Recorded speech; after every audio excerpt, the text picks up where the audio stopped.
Безусловно, все это пошло из детства. Я обожала рисовать красавиц в красивых нарядах. Мне родители помогали воплощать это все в реальность, меня направляли. Если честно, огромная им благодарность за то, что они проявили терпение в этом таком вот воспитательном процессе, они привили любовь к ремеслу. Я часто замечала за собой, очень любила наблюдать за определенными видами изделий, та же сумочка, платье или головной убор. Мне было очень интересно понять, как это все устроено, какая конструкция, развертка того или иного изделия, как это все технологически изготовлено и какие материалы там используются, чтобы именно непосредственно достичь определенного результата. Ведь от материала, от выбора материала зависит тоже конечный результат изделия. То есть у каждого материала есть свои свойства, особенности, которые в той или иной степени можно применить и обыграть, так сказать, в нужном ключе.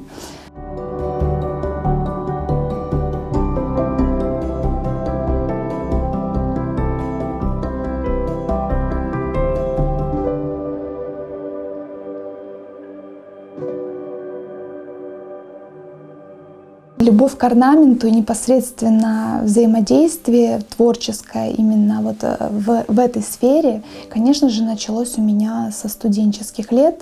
Я поступила на кафедру технологии изделий легкой промышленности инженерно-технологического факультета Крымского инженерно-педагогического университета, где мы наряду с тем, что постигали науки, так сказать, связанные с швейным производством, у нас действовала студенческая лаборатория моды, которая развивала эту идею внедрения крымско-татарских мотивов в современный дизайн костюма. Я сейчас чувствую, что я занимаюсь своим делом, и это все идет от души, от сердца, и я просто наслаждаюсь процессом творческим.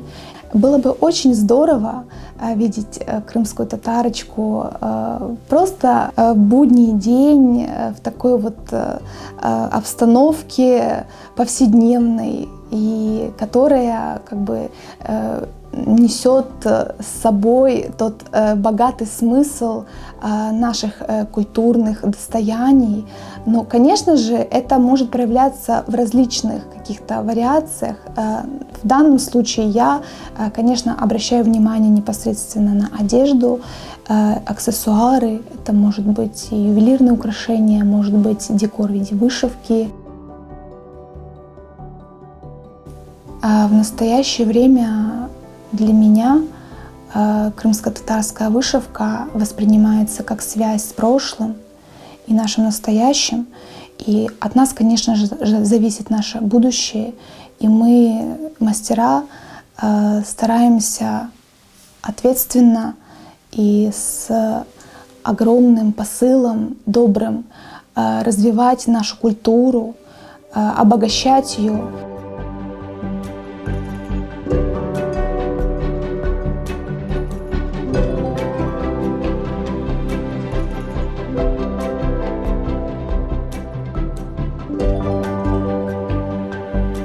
Большую часть времени я всегда провожу в своей мастерской.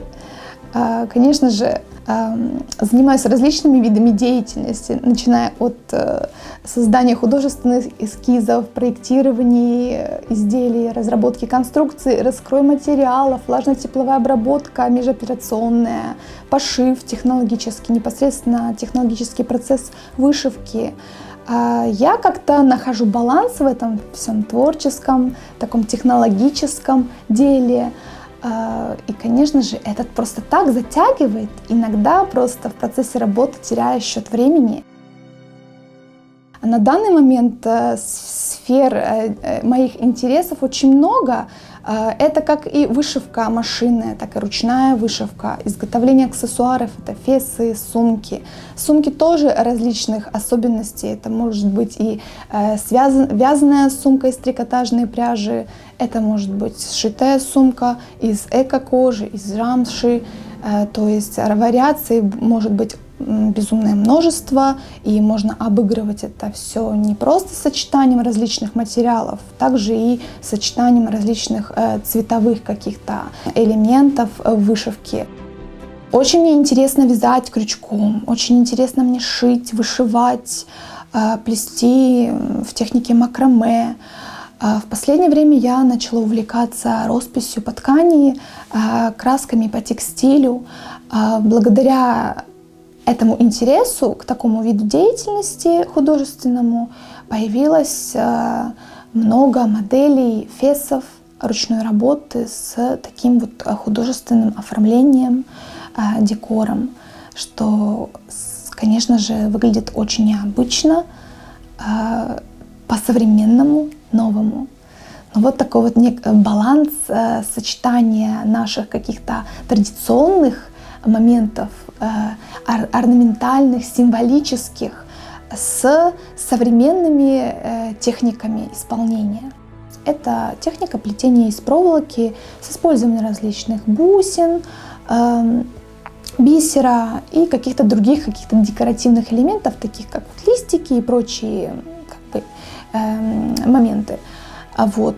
И мне это так очень понравилось, и в своей практике пришлось мне изготавливать эти украшения, веточки в прическу, которые гармонично и интересно обыгрывали свадебный образ для невесты.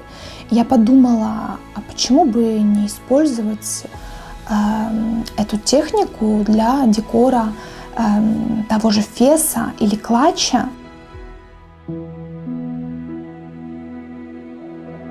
Конечно, в практике у меня было еще изготовление сценических костюмов. Как-то вот мне пришлось сотрудничать с творческим коллективом детским под руководством Бекировой Эльмиры Худусовны. Мы с ними разрабатывали образы на Jean Lassiez. В процессе работы над сценическим костюмом, конечно же, учитывались различные моменты. Как я обычно люблю использовать этот принцип, что в работе по большей части меня очень вдохновляют сами люди. И непосредственно этот образ мы создаем как раз дизайнеры именно для людей, для определенных личностей, которые занимаются определенным видом деятельности. Что касается сценических образов, конечно, нужно учитывать специфику номера, его смысл, какими бы я их видела на сцене, чтобы это максимально гармонично и созвучно было с их песней. Очень приятно, что в процессе творческом появляются такие моменты, случаи, когда я могу внедрить что-то новенькое в своей практике, что раньше не делала. В процессе работы над сценическими костюмами для конкурсантов Jean Lassiez впервые изготовила нагрудное украшение хасиде, так как по специфике номера это соответствовало свадебному обряду.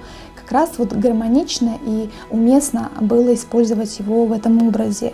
И отлично образ дополнял хушах, который тоже был вышит вручную бусинами, бисерами, пайетками. Вот, что очень интересно и красиво мерцал и выглядел на сцене. Мною движет любовь к искусству, движет любовь к созданию чего-то прекрасного, что принесет радость, восхищение людей. Мною движет стремление развиваться и улучшать свои профессиональные навыки.